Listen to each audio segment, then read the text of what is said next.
शीलम परम भूषणम, चरित्र ही सबसे बड़ा आभूषण है।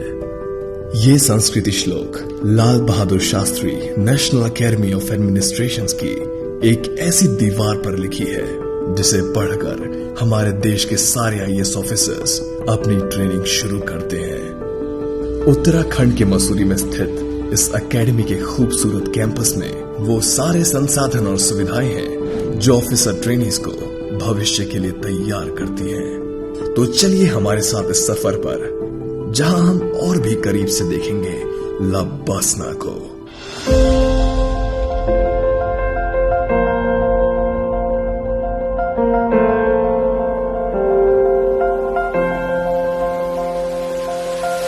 एंट्रेंस गेट से अंदर बढ़कर सबसे पहले हम पहुंचते हैं रिसेप्शन पर, जहां पर आप अपना नाम और पर्पस ऑफ विजिट बताकर पूरी जानकारी ले सकते हैं। कैंपस में प्रवेश करने से पहले सबसे पहला नजारा जो कि ऑफिसर्स ट्रेनी को मिलता है वो है भारत के दूसरे प्रधानमंत्री की मूर्ति, जिनके नाम पर इस एकेडमी का नाम रखा गया है। इसके बाद हम पहुंचते हैं सरदार पटेल हॉल के सामने। यह एकेडमी की सबसे पुरानी बिल्डिंग्स में से एक है और यहाँ ऑफिसर ट्रेनीज अक्सर अलग अलग सेशंस के लिए आते रहते हैं। मेन कैंपस में पहुंचने से पहले आता है डायरेक्टर्स ऑफिस। इस ऑफिस में लबासना और उसके कैंपस से जुड़े सारे इंपॉर्टेंट डिसीजंस लिए जाते हैं।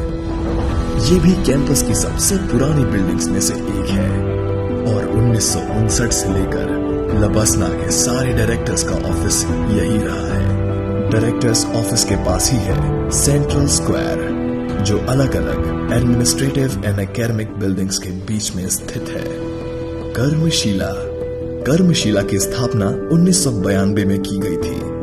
यह एक इम्पोर्टेंट ब्लॉक है। यहाँ conference halls, seminar halls, library, lounge areas, mess facilities जैसी कई सारी फैसिलिटीज अवेलेबल हैं। यहाँ स्थित है गांधी स्मृति लाइब्रेरी, इंडिया के सबसे बड़े लाइब्रेरीज में से एक मानी जाती है, जहाँ अमूल्य और दुर्लभ किताबों, मैन्यूस्क्रिप्ट्स और लेखों का भंडार है। ध्रुवशिला, कर्मशिला के पास ही कैंपस की एक और इम्पोर्टेंट बिल्डिंग है, जिसका नाम है ध्रुवशिला।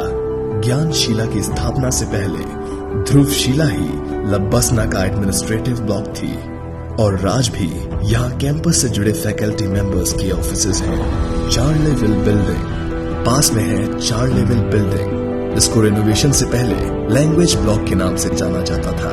लैंग्वेज क्लासेस के अलावा ओटीज यहाँ के हॉल्स में तरह तरह की एक्टिविटीज, इवेंट्स और एग्जीबिशंस के लिए आते हैं। इस बिल्डिंग का नाम 4 लेवल होटल के नाम पर रखा गया है, जो यहाँ 1984 में लगे एक भीषण आग में झुलस गया था। पर उसी त्रासदी के बाद रेनोवेशन करा के ये खूबसूरत कॉम्प्लेक्स तैयार किया गया और आज यहाँ कई सारी नई इमारतें खड़ी की गई हैं। Kalindi guest house central square से थोड़ी दूरी पर लबासना का मेन गेस्ट हाउस है, जिसका नाम है कालिंदी। इस कॉम्प्लेक्स में सीनियर विजिटिंग फैकल्टी और एकेडमी के गेस्ट के रहने के लिए सारी फैसिलिटीज अवेलेबल है। संपूर्णानंद ऑडिटोरियम लबासना का एक इम्पोर्टेंट हिस्सा है। यह लबासना के सबसे ऊंचाई पे बनी इमारत है। इस ऑडिटोरियम में 450 से भी ज्यादा लोग एक बार में बैठ सकते हैं। ट्रेनीज के सारे कल्चरल और एंटरटेनमेंट प्रोग्राम्स जैसे कि फिल्म स्क्रीनिंग, फेस्टिवल सेलिब्रेशन और बाकी सभी इंपॉर्टेंट फंक्शंस इसी ऑडिटोरियम में होते हैं। कई कोर्सेज के इनॉग्रल और वैलिडिक्टरी फंक्शंस यही कंडक्ट किए जाते हैं।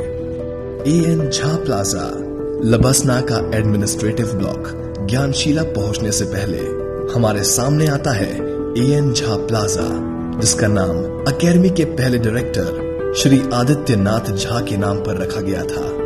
कैंपस के अलग अलग ब्लॉक्स के रास्ते सब यहीं पर आके मिलते हैं, इसीलिए ये ट्रेनीज और फैकल्टी दोनों का ही कैंपस का सबसे पसंदीदा हिस्सा है। ग्रुप फोटोज के लिए भी ये एक फेवरेट स्पॉट माना जाता है। ज्ञानशिला लबासना के सबसे इम्पोर्टेंट ब्लॉक्स में से एक है। ये बिल्डिंग 2010 में कंप्लीट हुई थी और अब यहाँ सारे ऑफिसर्स के अलावा lecture halls, seminar halls, guest dining halls, library, lounge और मेस जैसी फैसिलिटीज भी उपलब्ध है। लबसना का सारा एडमिनिस्ट्रेटिव काम इसी state of the art building से होता है। यहाँ एकेडमिक क्लासेस का भी प्रबंध है। इस बिल्डिंग में विशाल नेहरू ऑडिटोरियम के अलावा 12 सेमिनार हॉल्स भी हैं, जिसमें कई प्रकार के इवेंट्स, लेक्चर्स और अलग अलग एक्टिविटीज एक साथ करवाई जा सकती हैं। आधारशिला, जिसमें एडमिनिस्ट्रेटिव और एकेडमिक एक्टिविटीज होती हैं, ये लबसना की सबसे नई बिल्डिंग्स में से एक है। आधारशिला में 4 लेक्चर हॉल्स के अलावा कंप्यूटर लैब्स भी हैं। हैप्पी वैली हॉस्टल भी इस कैंपस की पुरानी बिल्डिंग्स में से एक है। ये हॉस्टल इस एकेडमी की परंपरा और इतिहास का एक महत्वपूर्ण हिस्सा है और यहाँ रहने की व्यवस्था के अलावा एक फेमस पिक्चर गैलरी भी है, जो कि इस एकेडमी के इतिहास को बयान करती है। कावेरी हॉस्टल, नर्मदा हॉस्टल और गंगा हॉस्टल। लबसना के फाउंडेशन कोर्स में भर्ती होने वाले ओटीज ज्यादातर इन्हीं में से एक हॉस्टल्स में रहते हैं। इन 3 हॉस्टल्स में, जी हाँ, जिनके नाम भारत की 3 बड़ी नदियों के नाम पर रखा गया है और यहाँ लगभग 130 ट्रेनीज के रहने की कैपेसिटी है। गंगा हॉस्टल कैंपस का सबसे बड़ा रेसिडेंशियल कॉम्प्लेक्स है। Riding ground. लबसना में हॉर्स राइडिंग यानी कि घुड़सवारी की बहुत अच्छी फैसिलिटीज अवेलेबल है, क्योंकि हॉर्स राइडिंग नए ओटीज के लिए एक आत्मविश्वास बढ़ाने वाली एक्टिविटी मानी जाती है। Playground and club, sports complex. इतनी एक्स्ट्रा करिकुलर के अलावा लबसना में एक स्पोर्ट्स कॉम्प्लेक्स भी है, जहां वर्ल्ड क्लास फैसिलिटीज अवेलेबल है।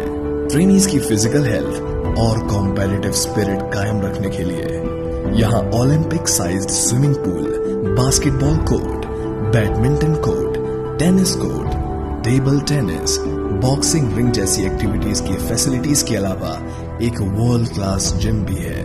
पास ही प्लेग्राउंड में ट्रेनीज अपने मनपसंद के स्पोर्ट्स खेल सकते हैं। तो दोस्तों, ये था लबसना का वर्चुअल टूर। हमें उम्मीद है कि पहाड़ों में छुपी हुई इस अनोखी एकेडमी की साइनिक ब्यूटी, वर्ल्ड क्लास इंफ्रास्ट्रक्चर और ट्रेनिंग फैसिलिटीज को देखकर आप भी उतने ही इंप्रेस हुए होंगे जितने कि हम। अगर आप भी यूपीएससी क्रैक करके आईएएस की प्रिपरेशन करना चाहते हैं और आपको ये वीडियो पसंद आई तो प्लीज लाइक, सब्सक्राइब और शेयर जरूर करिएगा। जय हिंद।